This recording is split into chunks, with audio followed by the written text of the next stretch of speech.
Over the long history of the Earth, about 117 billion people, by modest estimates, have lived on it. These individuals were representatives of various families, nations, and states. Many of them have faded into oblivion, leaving only fragments behind. However, the histories of some civilizations still remain shrouded in mystery. One of the most well-known vanished people includes the representatives of North and South America, the Incas, Maya, and Aztecs. Now that we've covered the basics, let's delve further into the history of the Aztecs.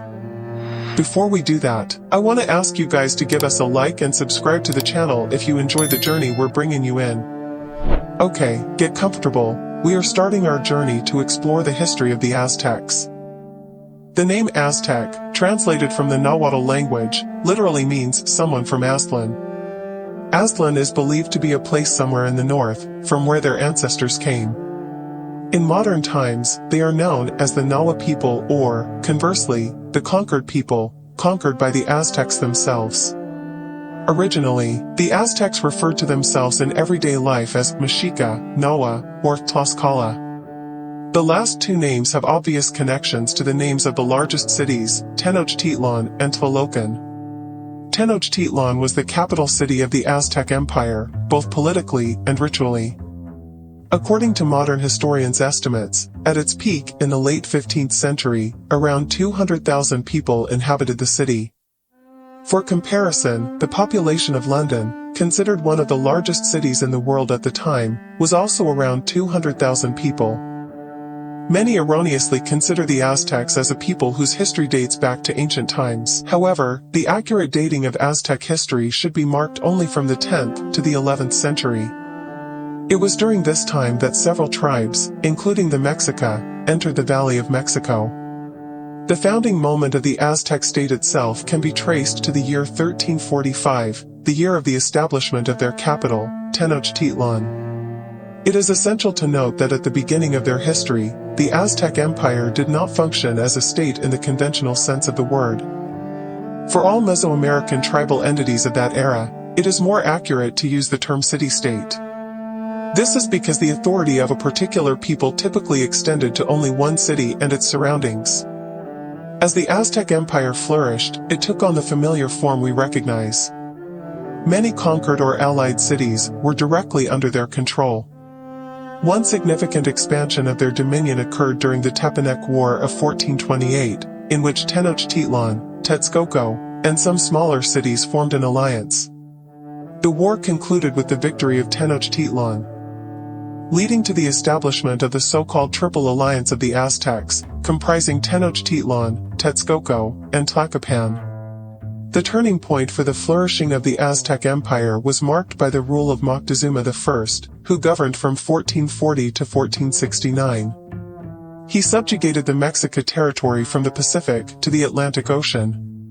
However, it is essential to note that not all wars were waged solely for the conquest of new lands. Often, the aim of military actions was the capture of prisoners of war. This seemingly unusual objective can be explained by the religious beliefs of the Aztecs. In their culture, the worship of various gods was widespread, and human sacrifices were an obligatory aspect of rituals dedicated to these deities. The most valuable sacrifice was a captured warrior. In addition to serving as offerings in rituals, the capture of enemies played a role in advancing through the military hierarchy. For instance, to attain the rank of warrior, a youth had to capture 2 prisoners. Until these captives were obtained, the warrior was not allowed to cut his hair. Thus, the length of an Aztec's haircut became a visible indicator of bravery and valor. The highest ranks in the military hierarchy, apart from the commanders of armies, were the titles of Eagle Warrior and Jaguar Warrior. Eagles and jaguars were easily distinguishable by stylized elements representing these animals, and were highly revered by their compatriots. Speaking of gods, the Aztecs primarily venerated Tezcatlipoca, who was the creator god, ruler of all living things, and master of the world. Tezcatlipoca was traditionally depicted as an invisible, invulnerable, eternal, youthful, and omnipotent god. Therefore, there is no existing representation, fresco, or statue of Tezcatlipoca. Other key gods in Aztec mythology included Huitzilopochtli, Quetzalcoatl, Xolotl, and Tlaloc. Overall, the Aztec pantheon comprised over 200 gods, with varying degrees of reverence. Each of these gods demanded rituals and sacrifices, explaining the well-known bloodthirstiness of the Aztecs. Popular culture images of heart extraction and throwing sacrifices into chasms are not fictional. They accurately depict the bloody rituals of the Aztecs, based on legends about their deities. However, it is crucial to recognize that respect and submission to the gods were not expressed solely through sacrifices. The Aztecs were also advanced builders who erected numerous architectural marvels in honor of their gods. Some of these structures have survived in some form to this day. The most grandiose Aztec structure is unequivocally the Templo Mayor, also known as the Great Temple, built in Tenochtitlan in honor of the gods Huitzilopochtli and Tlaloc. The complex consisted of several temples and was partially situated in a lake. Let's return not directly to the history of the Aztec Empire, but as we've discussed, in the mid-15th century, under Moctezuma I, the empire reached its peak. While the dominion over vast territories brought considerable profits to Tenochtitlan in the form of tribute, slaves, and resources, it also had a negative aspect. The conquered cities, the subject of Aztec rule, were constantly rebelling against tribute collection, leading to unrest and conflicts. Despite the frequency and scale of these uprisings, the rebels seldom achieved significant success. Revolts were ruthlessly suppressed, leaders were executed, and rebellious cities were forced to pay even higher tributes. In some cases, with particularly resistant populations and cities, a harsher practice was implemented: complete destruction and looting. This meant that the city was razed to the ground, and its population was annihilated. The Aztecs and settlers then established themselves in a new location. These occurrences foreshadowed that, with the arrival of the Spaniards in Mexican lands, many of the subjugated people willingly joined European colonizers, seeing an opportunity for a better life. However, the prosperity of an empire is often followed by decline.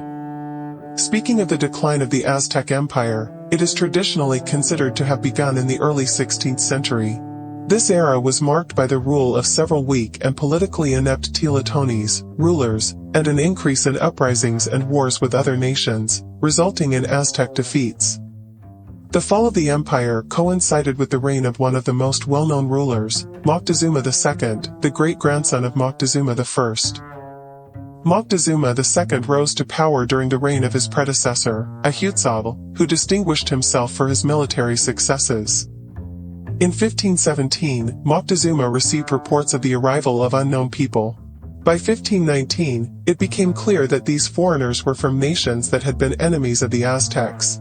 In that same year, Moctezuma welcomed a delegation of Spaniards led by conquistador Hernán Cortés.